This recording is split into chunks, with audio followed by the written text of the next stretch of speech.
दोस्तों, कैसे हैं आप? कैसे चल रही है आपकी पढ़ाई? तो आज हम लोग चालू कर रहे हैं वर्क और एनर्जी का दूसरा लेक्चर। फर्स्ट लेक्चर में मैंने आपको इंट्रोडक्शन दिया था, तब हमने एक डेरिवेशन भी किया था वर्क का। तो वर्क डन हम यहाँ तक पहुँचे थे कि वर्क डन क्या होता है, वो होता है एफ एस कॉस थीटा। अगर आप ध्यान से देखेंगे तो मान लीजिए कि अगर कोई भी ऐसे बॉडी है, उसके ऊपर फोर्स लग रहा है, तो फोर्स जो ऐसे लगेगा F, ठीक है, और ये होगा ये होगा थीटा। तो ये था डिस्प्लेसमेंट।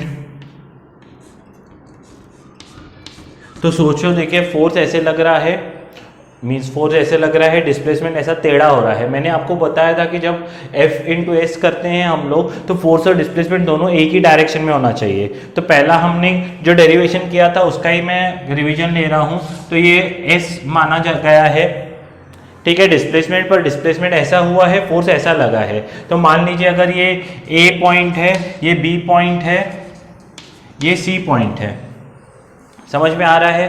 तो डिस्प्लेसमेंट कौन से डायरेक्शन में होना चाहिए? फोर्स के डायरेक्शन में होना चाहिए। फोर्स राइट की तरफ लगा है, तो डिस्प्लेसमेंट इस पॉइंट से लेकर इस पॉइंट तक, ये जो है आगे कितना गया है फोर्स, वो हमको लेना है, वही हमको फॉर्मूला में लेना है। तो अगर हमको फॉर्मूला में लेना है तो कैसे लेंगे, मैं आपको बताता हूं। देखिए फोर्स असलियत में क्या होगा, वर्क डन क्या होगा, वर्क डन होगा force into displacement in direction of force. तो हम क्या कर रहे हैं, ब्लॉक तो ऊपर सरका है, पर फोर्स के डायरेक्शन में कितना आगे गया है, ए से लेकर बी तक गया है।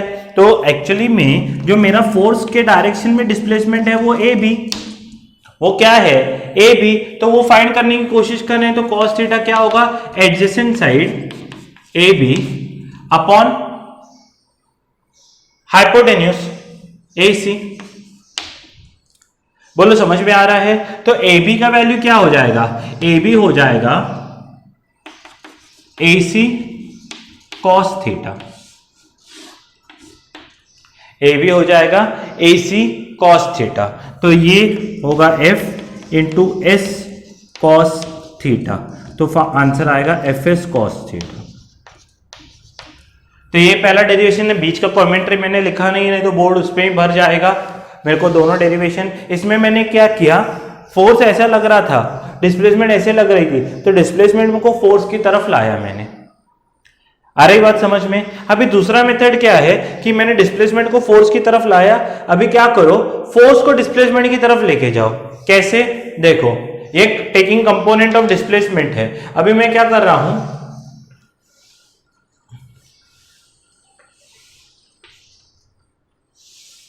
वही सब कुछ डायग्राम है, ये ए है, ये बी है, ये सी है, ऐसा फोर्स लगा है पी ए, ठीक है, किसके ऊपर, इस ब्लॉक के ऊपर। तो ये एस ऊपर गया है, डिस्प्लेसमेंट हुआ है, ठीक है। अगर सोचो ये थीटा है, तो इसको भी मैं एक्सटेंड करता हूं। ये थीटा है तो क्या ये भी थीटा होगा, वर्टिकली ऑपोजिट एंगल्स, ठीक है। तो मैं क्या करता हूं, एक परपेंडिकुलर ड्रॉप करता हूं, इधर नॉर्मल ड्रॉप करता हूं, जिसको मैं बोलता हूं एन। तो मेरे पास ये है एफ, इसका वैल्यू क्या है, ये एफ है, ठीक है, पी ए। तो मेरे पास एक ट्राइंगल है ऐसा वाला,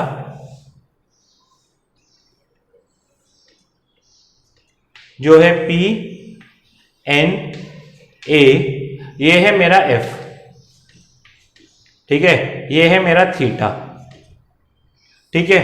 अब ये 90 है, तो इसके ऑपोजिट ये क्या होगा, हाइपोटेन्यूस हो जाएगा मेरे दोस्तों। तो cos थीटा अगर मैंने लगाया, तो cos थीटा क्या होगा, एडजेसेंट यानी N A upon P A. समझ में आ रहा है? पर ये ऊपर गया तो एन ए की वैल्यू क्या हो जाएगी, पी ए कॉस थीटा। तो पी ए कितना है, F cos theta, F cos theta होगा। तो वर्क डन क्या होगा, फोर्स इंटू डिस्प्लेसमेंट। अभी डिस्प्लेसमेंट को तो मैंने एस पकड़ा है, जो कि इस डायरेक्शन में है, तो फोर्स भी पीए लूं कि एनए लूं? फोर्स लेना चाहिए अभी एनए इसके डायरेक्शन में, समझ में आ रहा है? पीए तो इस तरफ है तो एनए फोर्स लूंगा, तो एनए कितना है? F cos theta into S, तो वर्क डन होगा एफ एस कॉस थीटा। फिर से अभी इस वाले केस में हमने क्या किया, फोर्स जो ऐसा लग रहा था, ठीक है, उसको मैंने डिस्प्लेसमेंट के डायरेक्शन में लाया। अरे समझ में आ रहा है नहीं आ रहा है? तो this is by component, taking component of displacement, this is by taking component of force, these are two different things. हाँ, तो 1 and 2, गॉट माय पॉइंट? तो यहां पर हम लोगों को क्या है, ये डेरिवेशन पता होना चाहिए। और वर्क डन 3 चीजों पे डिपेंड करता है। पहला है magnitude of force, magnitude of force, दूसरा है magnitude of displacement, magnitude of displacement, तीसरा है cosine of angle, cosine of angle, cosine of angle, got my point? तो ये 3 चीजों पे वर्क डन डिपेंड करता है, 1, 2 एंड 3। आ रही बात समझ में? तो इन तीनों चीजों पे फोर्स डिपेंड करता है और वर्क डन डिपेंड करता है, और ये तीनों चीजें आपको पता होनी चाहिए, ठीक है? तो वर्क डन डिपेंड करता है मैग्नीट्यूड ऑफ फोर्स पे, मैग्नीट्यूड ऑफ डिस्प्लेसमेंट पे, और cosine of angle between force and displacement. तो ये factors on which work done depends, तो ये तीनों आपको पता होने चाहिए। तो आप क्या करें, स्क्रीन पॉज करके इतना लिख ले, तो फिर मैं आगे वाला पॉइंट आपको बताता हूं। देखो, अगर ये जो एंगल है उस पे, उसके हिसाब से अभी 3 केसेस बनते हैं। जैसे वर्क डन हमको मिला था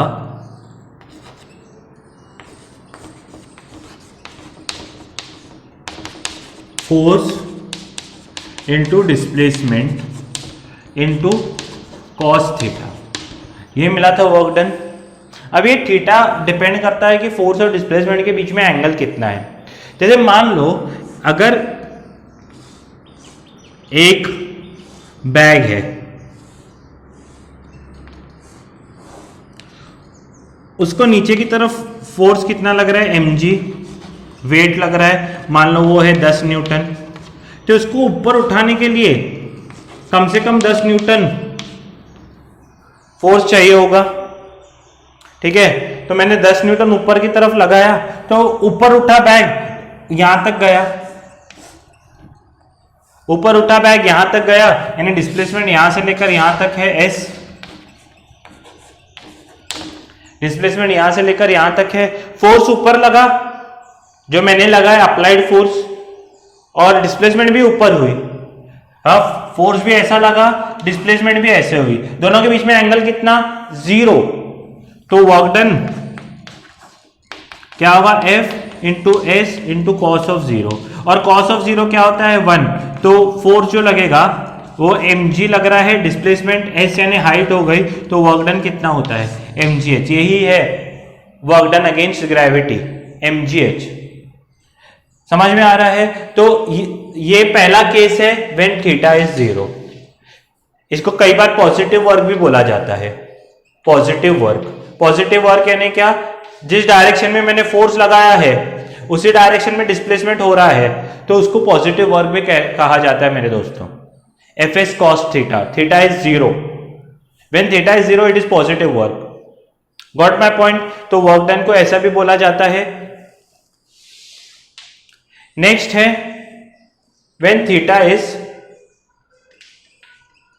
90, व्हेन थीटा इज 90, तो सोचो वर्क डन कितना होगा, वर्क डन वो होगा एफ एस कॉस 9 थीटा, और थीटा 90 है तो F into S cos 90, cos 90 कितना हो जाएगा, कॉस 90 होगा 0, तो कॉस 90 0 होगा, तो एफ इंटू एस इंटू 0, तो वर्क डन भी 0 होगा मेरे दोस्तों।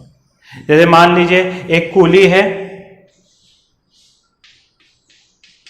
उसने सर के ऊपर बैग उठाया हुआ है, ठीक है। अभी ग्रेविटेशनल फोर्स तो कहां लग रहा है, नीचे। डिस्प्लेसमेंट कहां हो रहा है, आगे। नहीं, ऐसे लेकर चलेंगे ना तो डिस्प्लेसमेंट कितना हो रहा है, आगे। दोनों के बीच में एंगल कितना आया, 90, तो वर्क डन कितना होगा, 0। अगर हमने लास्ट चैप्टर में भी देखा है, अगर सर्कुलर फोर्स देखें तो सर्कुलर फोर्स में जो सेंट्रीपिटल फोर्स है वो कहां लगता है, टुवर्ड सेंटर। डिस्प्लेसमेंट कहां होता है, अलोंग द टेंजेंट। तो फिर से वर्क डन कितना आ जाएगा, F इंटू एस कॉस 90, जो कि 0।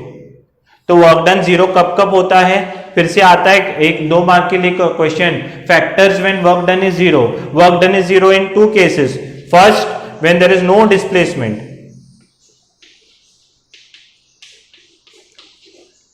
No displacement. Second, theta is 90 degree. When angle between force and displacement is 90 degree, work done is 0, and second is no displacement.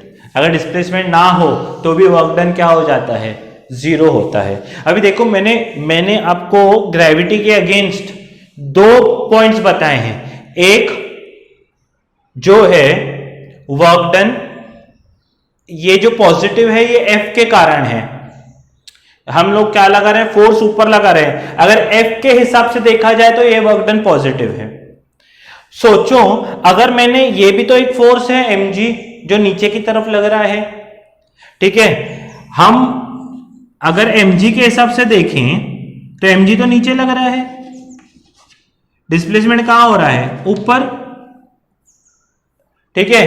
तो mg नीचे है, डिस्प्लेसमेंट ऊपर है। तो हम किस फोर्स के हिसाब से देख रहे हैं उसके ऊपर बात चलती है। तो थीटा जो है, अभी सोचो ये कितना है, 180।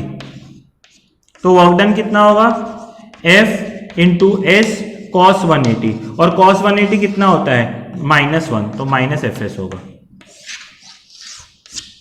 वर्क डन कितना होगा, -Fs, नेगेटिव हो जाएगा।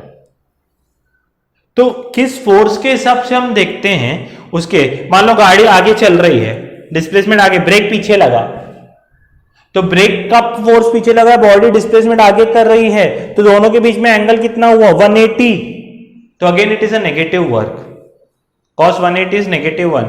cos 180 का वैल्यू अगर आप देखोगे तो वो होता है -1, तो इसको नेगेटिव वर्क भी बोला जाता है। तो 3 केस कौन कौन से है, जब थीटा 0 है, जब थीटा 90 है और थीटा 180 है। तो जब थीटा 0 होता है उसको बोलते हैं पॉजिटिव वर्क, जब थीटा 90 होता है उसको बोलते हैं 0 वर्क या नो वर्क, और जब थीटा 180 होता है तब बोलते हैं नेगेटिव वर्क, माइनस वर्क। तो अप्लाइंग ब्रेक्स, ये नेगेटिव वर्क है, डिस्प्लेसमेंट आगे हो रहा है, फोर्स पीछे की तरफ अप्लाई हो रहा है।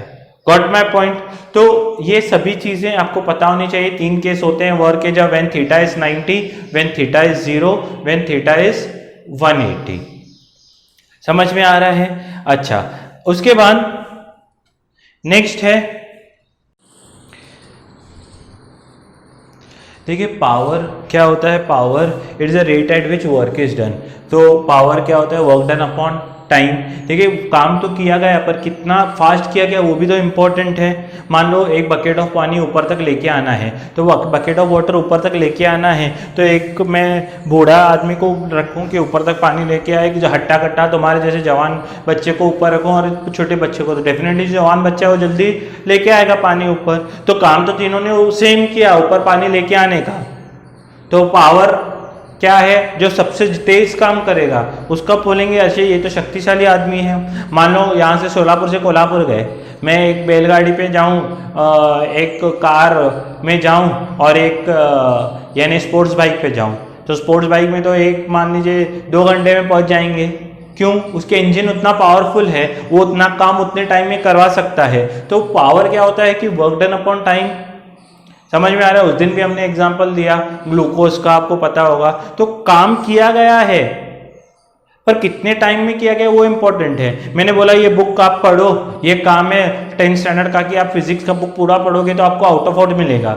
अगर एक बच्चा रोज एक ही वर्ड पढ़ रहा है काम, यानी वो भी बुक कंप्लीट करेगा, पर क्या एक वर्ड पढ़ने से क्या आउट ऑफ वर्ड मिलेंगे उसको मार्क? कभी नहीं। कोई एक सेंटेंस पढ़ेगा आपको मिलेगा। उसकी एक रफ्तार होनी चाहिए कि हर रोज एक यूनिट तो पढ़ना चाहिए, हर रोज इतनी क्वेश्चंस तो कंप्लीट करने चाहिए। तो काम तो सभी करेंगे, पर जो अच्छे टाइम में उसको कंप्लीट करेगा उसकी वैल्यू है। तो पावर किस चीज पे डिपेंड करता है? It depends on two things, one magnitude of work done,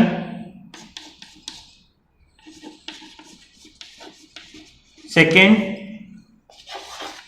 time in which work is done।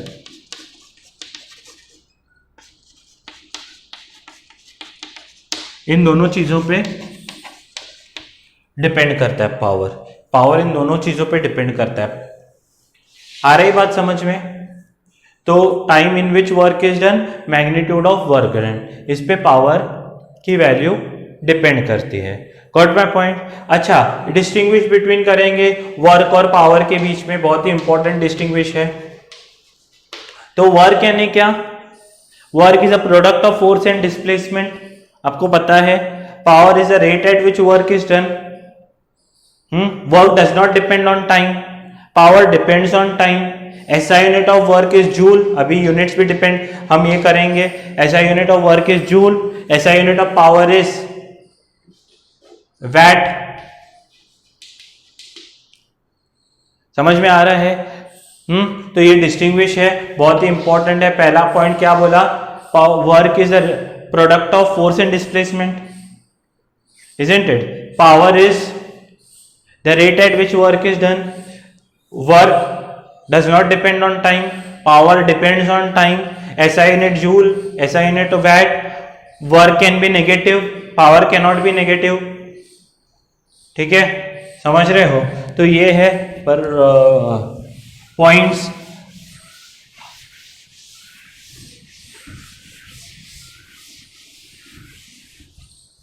अच्छा, ऐसा यानी यूनिट्स देखेंगे तो SI यूनिट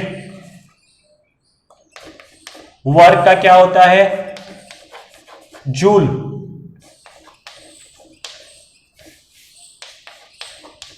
जूली नहीं, जूल। ठीक है, तो वर्क डन क्या होता है? ये फोर्स इनटू डिस्प्लेसमेंट होता है। ठीक है, फोर्स इनटू डिस्प्लेसमेंट होता है। मान लो फोर्स का ऐसा यूनिट क्या है? न्यूटन। तो अगर इसको 1 न्यूटन बोलूं, ये 1 न्यूटन ऐसा यूनिट है ना। डिस्प्लेसमेंट अगर 1 मीटर हुई तो 1 न्यूटन इंटू 1 मीटर, ये क्या होगा? 1 न्यूटन मीटर। इसी 1 न्यूटन मीटर को ही हम लोग जूल बोलते हैं। तो 1 जूल वर्क कब होगा? जब 1 न्यूटन फोर्स लगेगा, उसकी वजह से 1 मीटर डिस्प्लेसमेंट होगा। तो इंग्लिश में इसको कैसे बोलेंगे? The SI unit of work is joule. 1 joule is defined as, 1 joule क्या है? 1 joule is a work when application of 1 newton produces a displacement of 1 metre. अगर 1 जूल क्या है? अगर 1 न्यूटन काम यानी 1 न्यूटन फोर्स लगे, उसके कारण 1 मीटर का डिस्प्लेसमेंट हुआ हो, यानी मान लो किसी ब्लॉक को मैंने 1 न्यूटन फोर्स दिया और उसके कारण डिस्प्लेसमेंट जो हुआ वो 1 मीटर का हुआ, तो ये जो काम हुआ है उसको मैं 1 जूल बोलूंगा। 1 joule is defined as the work done when 1 newton force is applied to produce a displacement of 1 metre. अच्छा, इसका अगर CGS में डिफाइन करना हो तो CGS में इसको क्या बोलते हैं? अर्ज। अर्ज, अर्क, जिस तरह प्रोनाउंस करना है प्रोनाउंस कर सकते हो। तो वर्क डन क्या होता है आपको पता है? फोर्स इनटू डिस्प्लेसमेंट, बराबर है। तो अगर फोर्स को मैं 1 डाइन लू, डाइन, डायन नहीं है ये, डाइन, और डिस्प्लेसमेंट अगर 1 सेंटीमीटर हो तो 1 डाइन इंटू 1 सेंटीमीटर, तो ये क्या होगा? 1 अर्ज। यानी 1 अर्ज कब होता है? फोर्स व्हेन 1 अर्ज कब होता है? Work when a force of 1 dyne produces a displacement of 1 centimetre. 1 dyne की वजह से 1 सेंटीमीटर हो वर्क, तो उसको क्या बोलते हैं? 1 अर्ज। Got my point? समझ में आ रहा है? तो 1 जूल 1 अर्ज। अच्छा, इसमें आपको मैं रिलेशन भी बताता हूं, बहुत ही इंपॉर्टेंट रिलेशन है सीजीएस और एसआई यूनिट में। समझ में आ रहा है? 1 अर्ज कब होगा? एक डाइन 1 सेंटीमीटर डिस्प्लेसमेंट प्रोड्यूस करे तो। सोचिए 1 जूल का मतलब क्या है? 1 न्यूटन इंटू 1 मीटर। ठीक है, 1 न्यूटन का मतलब क्या है? 10⁵ डाइन। और 1 मीटर का मतलब क्या है? 100 सेंटीमीटर। तो ये 5 जीरोस और ये 2, तो ये क्या होगा? 10⁷ डाइन सेंटीमीटर। तो डाइन सेंटीमीटर का मतलब क्या है? अर्ज। इधर देखा ना? तो 1 जूल इक्वल टू 10⁷ अर्ज। बहुत ही इंपॉर्टेंट पॉइंट है, बहुत ज्यादा इंपॉर्टेंट पॉइंट है। 1 जूल, फिर से रिपीट करता हूं, हमेशा पूछा जाता है define 1 Newton and state is relation with 1 अर्ज। तो 1 न्यूटन का तो 1 जूल का तो आपको डेफिनेशन पता है, और उसका रिलेशन 1 अर्ज के साथ कैसे लिखोगे? 1 जूल क्या है? 1 न्यूटन इंटू 1 मीटर। 1 न्यूटन क्या रहता है? 10⁵ डाइन। ये लास्ट टाइम आपने पढ़ा है। 1 मीटर यानी 100 सेंटीमीटर, और दोनों को आप मल्टीप्लाई करोगे तो 10⁷ क्या आएगा? डाइन सेंटीमीटर आएगा। डाइन सेंटीमीटर यानी अर्ज। Got my point? बहुत ही इंपॉर्टेंट है ये रिलेशन। उसके बाद ये वर्क के थे न्यूटन, सॉरी न्यूटन आ रहा है, जूल और अर्ज। ये वर्क डन के क्या थे? एसआई यूनिट्स थे। उसके बाद पावर के एसआई यूनिट्स देखते हैं हम लोग। पावर क्या होता है? Work done upon time. अगर एसआई यूनिट में देखा जाए, एसआई यूनिट में देखा जाए तो वर्क डन का क्या आता है एसआई यूनिट में? 1 जूल। और टाइम क्या होता है एसआई यूनिट में? सेकेंड। तो 1 जूल प्रति सेकेंड, ये क्या एसआई यूनिट है? पर इसको किसने डिस्कवर किया था? वैट साहब ने डिस्कवर किया था। वैट नामक साइंटिस्ट थे। तो ये क्या था? 1 वैट। तो 1 वैट क्या होता है? इट इज 1 जूल पर सेकेंड। यानी अगर 1 जूल काम 1 सेकेंड में हो रहा है, अगर 1 जूल काम 1 सेकेंड में हो रहा है, तो उसको 1 वैट बोलेंगे। क्या बोलेंगे? 1 वैट। 1 वैट क्या है? 1 जूल पर सेकेंड। अगर 1 जूल काम 1 सेकेंड में हो, यानी काम की क्षमता ऐसी हो कि पर सेकेंड 1 जूल काम होते जा रहा है। 1 सेकेंड में 1, फिर दूसरे सेकेंड में 1, यानी 2 जूल काम हो गया। हर सेकेंड में 1 जूल हो रहा है काम, तो उसको बोलेंगे 1 वैट। तो ऐसा यूनिट क्या होता है? 1 वैट। इसके अलावा जो मशीन्स होती हैं उनका जो होता है यूनिट, वो हॉर्स पावर होता है। What is horse power? It is exactly 746 watt. It is exactly 746 watt. 1 horse power equal to 746 watt होता है। समझ में आ रहा है? तो यहाँ पर जो यूनिट्स हैं मैंने आपके साथ डिस्कस किए हैं। 1 मिनट में देख लेता हूँ कुछ रह तो नहीं गया।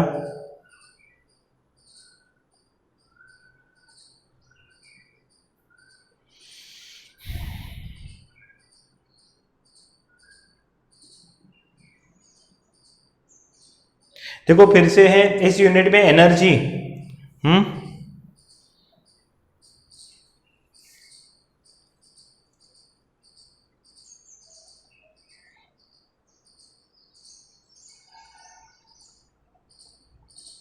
एनर्जी क्या होता है?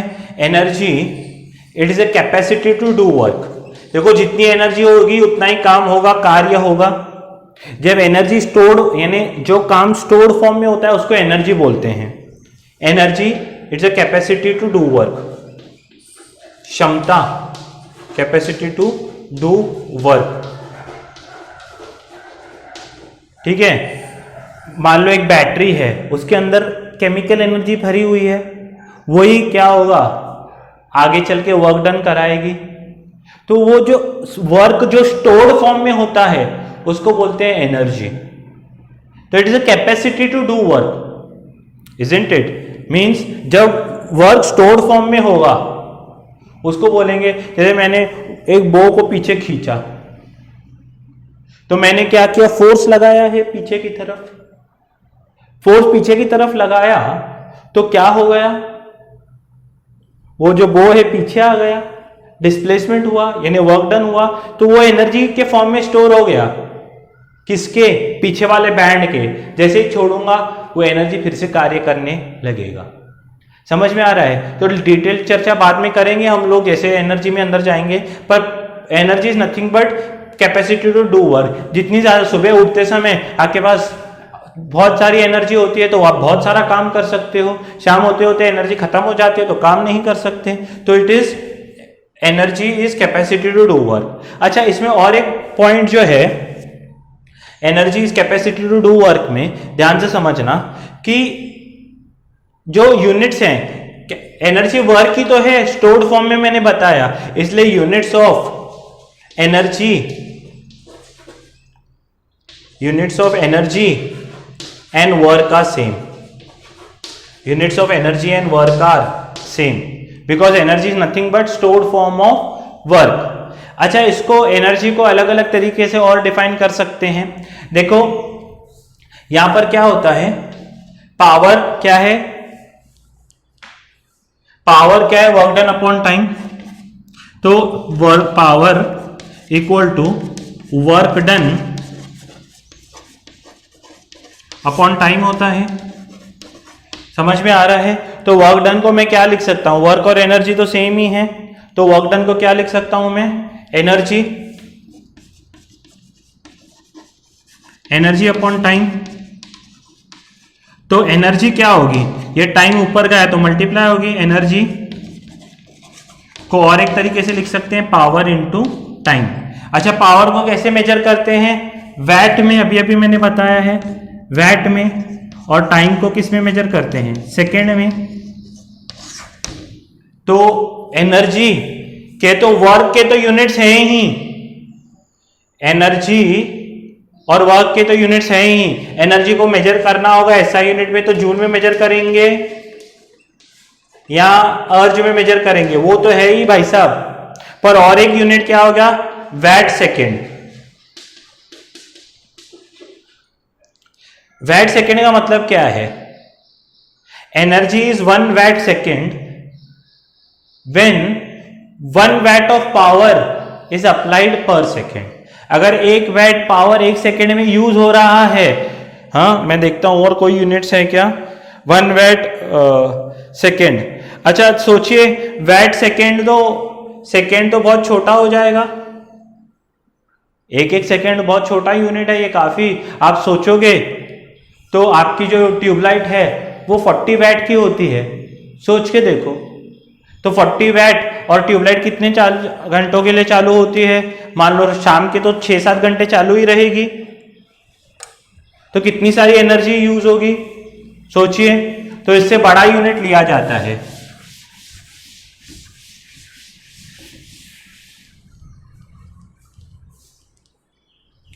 एक यूनिट होता है वैट आर, 1 वैट आर, और दूसरा होता है 1 किलो वैट आर। बहुत ही इंपॉर्टेंट यूनिट्स हैं दोनों। एनर्जी क्या हुआ, अभी अभी हमने देखा, एनर्जी हुआ power into time, power into time. तो ये 1 वैट आर, 1 वैट सेकेंड छोटा है ना, सेकेंड के जगह मैंने अगर सोचो पावर 1 वैट हो और ये पावर 1 घंटे के लिए इस्तेमाल हो, तो एनर्जी कंज्यूम कितनी होगी, watt hour. So if 1 watt of power is applied for 1 hour, 1 watt power 1 घंटे के लिए लगाया गया, so energy consumed is 1 watt hour. Energy consumed is 1 watt hour when 1 watt of power is applied for 1 hour. सोचिए आपकी tubelight 40 VAT की है और उसको आप 1 घंटा चालू कर रहे हो, तो क्या हो जाएगा, आपकी एनर्जी कंज्यूम होगी 40 watt hour, 40 watt hour. WH लिखते हैं कई बार इसको बुक्स में, पर मैं आपको समझाने के लिए पूरा लिखता हूं। मैं देखता हूं रिलेशन कुछ दिया है क्या उन्होंने, हाँ रिलेशन भी उन्होंने दिया हुआ है। सोचिए 1 जूल कब था, सॉरी वन पावर क्या था, ऐसा यूनिट 1 वैट पावर था ये। पावर क्या होता है, वर्क डन अपॉन टाइम। ध्यान से सुनना मैं जो बता रहा हूं। पावर किस में मेजर किया जाता है, वैट में, और वर्क डन किस में मेजर किया जाता है, जूल में, तो ये 1 जूल। और टाइम किस में मेजर किया जाता है, 1 सेकेंड। तो ये ऊपर मल्टीप्लाई हुआ तो 1 जूल इक्वल टू क्या होगा, 1 वैट इंटू सेकेंड।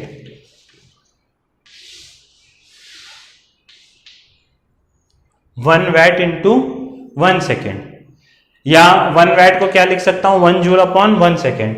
तो एनर्जी क्या होगी, सोचो एनर्जी होगी, वैट को क्या लिख सकता हूं, 1 जूल अपॉन 1 सेकेंड। और सोचो 1 आवर यानी क्या, 3600 सेकेंड्स। तो सेकेंड ने सेकेंड को मार लिया, 1 इंटू 3600 तो 3600 जूल। एनर्जी है ना, एनर्जी तो जूल में ही मेजर की जाएगी, तो एनर्जी 3600 जूल है। कब, 1 वैट आर के लिए, means 1 watt hour is nothing but 3600 joule. ये रिलेशन होता है, ठीक है, ये यूनिट्स का कन्वर्जन होता है। जैसे 1 kilo equal to 1000 gram conversion है ना, तो 1 watt hour equal to 3600 joule होता है। एनर्जी की यूनिट्स जूल और अर्जी हैं, ये नए तरीके हैं, नए बड़े यूनिट्स हैं उसके। एसआई यूनिट एनर्जी का क्या है, जूल ही है। सीजीएस यूनिट क्या है, अर्जी है। पर क्या होते हैं, कई बार ये जो यूनिट्स हैं बहुत छोटे पड़ जाते हैं, इसलिए हमको बड़े यूनिट्स लेने पड़ते हैं। तो एक बड़ा यूनिट क्या है, सोचो ना, 1 वैट आवर क्या है, 3600 जूल है, इतना बड़ा हो गया। If joule is taken 3600 times, it is 1 watt our. Next unit है 1 किलोवाट आवर। सोचो 1 किलोवाट आवर क्या होगा, आप बताओ डेफिनेशन क्या होगी। अगर 1 किलोवाट पावर 1 घंटे के लिए लगाई गई तो उसको बोलते हैं किलोवाट आवर। इसको कमर्शियल यूनिट भी बोला जाता है। आपका जो लाइट बिल आता है वो किलोवाट आवर में आता है। आप बोलते हैं ना, इस महीने का बिल 300 यूनिट आया है, इस महीने का बिल 400 यूनिट आया है। ये यूनिट क्या है, 400 किलोवाट आवर है। सोचो आपके घर में एक साथ ट्यूबलाइट 3-4 ट्यूबलाइट जलती होंगी, 3-4 ट्यूबलाइट यानी 40 4 बार लोगे तो 160 वैट इधर ही हो गया। टीवी चल रही है लगभग जो 60 या 80 वैट की होगी, तो वो हो गया। आपके घर में रेफ्रिजरेटर चल रहा है, मान लो उसकी कैपेसिटी 100-200 होगा। जो एसी होता है, गीजर होता है, उसके तो 500 वैट 1000 वैट ऐसे यूनिट्स होते हैं। तो एक साथ इतने सारे इलेक्ट्रिकल अप्लायंस चल रहे हैं, इतने सारे वैट चल रहे हैं, यानी एक साथ घर में शाम के टाइम पे तो बिजली 1000-1200 वैट तो एक नॉर्मल घर कंज्यूम करता ही होगा। फैन चलते हैं, हाँ, एक 800 से 1200 वैट तो ऐसे ही यूज होते हैं। तो वैट भी बहुत छोटा यूनिट पड़ जाता है, तो हम लेते हैं किलोवाट आवर।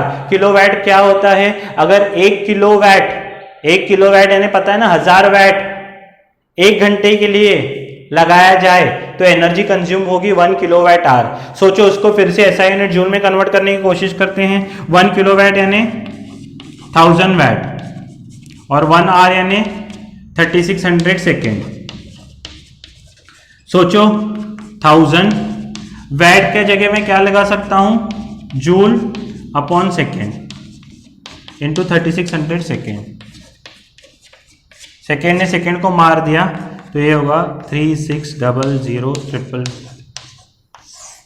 इतने जूल। कितना हो गया, 1 2 3 4 5 6, हाँ क्या होगा, यूनिट्स 10 100 1000 10,000 लाख 10 लाख यानी 36 लाख जूल यानी 1 किलोवाट आवर हो गया। 36 लाख जूल यानी ये तुम्हारा बिजली का 1 यूनिट होता है जो घर में आता है। तो आप महीने भर में 300 यूनिट 400 यूनिट करते हो, यानी 36 लाख इंटू 300 करोगे तो 3 करोड़ 60 लाख हो जाएगा। 3 करोड़ 60 लाख और एक जीरो हो गया, तो 36 करोड़ इंटू 3 करोड़ करो, इंटू 3 करोगे, इसको 300 से मल्टीप्लाई करोगे तो सोचो कितना बिजली आप एक महीने में खपा रहे हो। तो इसलिए बोलते हैं कि सेव इलेक्ट्रिसिटी, ठीक है। 1 किलोवाट आवर इतना बड़ा यूनिट होता है। समझ में आ रहा है? तो ये भी एनर्जी का यूनिट एक जूल है, एक अर्च है, एक वैट आवर है, एक किलोवाट आवर है। उसके बाद नेक्स्ट है इलेक्ट्रॉन वोल्ट।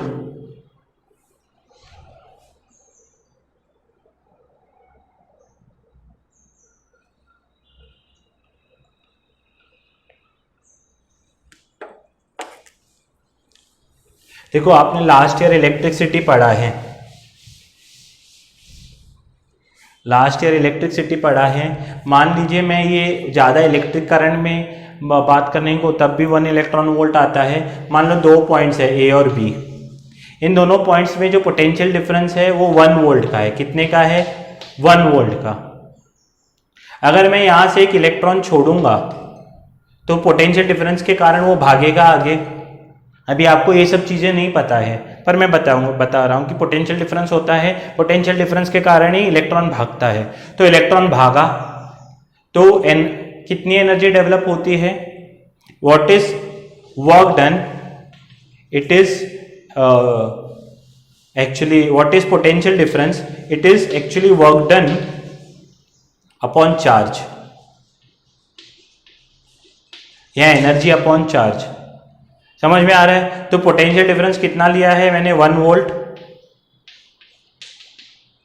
वर्क डन को ऐसे लिखता हूं, चार्ज कितना लिया है मैंने? 1 इलेक्ट्रॉन।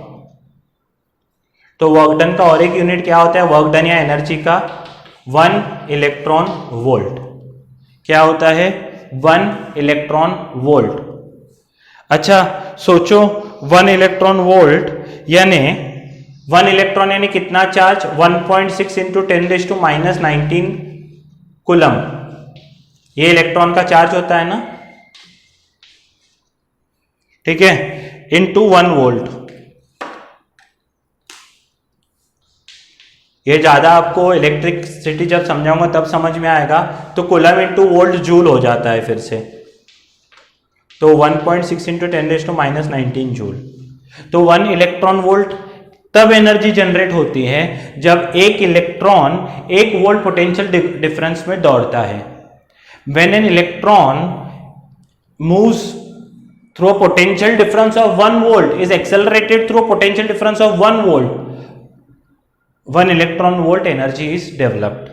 ये सिंपल टर्म में फिलहाल आप उसमें मत जाएं, बाकी ये सब पॉइंट्स आपको समझ में आने चाहिए। और उसके बाद एनर्जी और पावर में भी वही होता है। Energy is the capacity to do work, distinguish. Power is the rate at which work is done. SI unit of energy is joule, SI unit of power is watt. It does not depend on time, energy power depends on time. तो ये सब आपको SI units पढ़ने हैं ध्यान से। Next lecture में मैं सम्स को स्टार्ट करूंगा, तब तक आपको ये पूरा जो पॉइंट्स हैं वो रीड करने, अच्छे से पढ़ने हैं, समझने हैं, करने हैं। फिर हम नेक्स्ट चैप्टर यानी इसके sums, each and every sum मैं लूँगा, वो अच्छे से नोट डाउन करना है। तो आज यहाँ पर स्टॉप करते हैं। जय हिंद।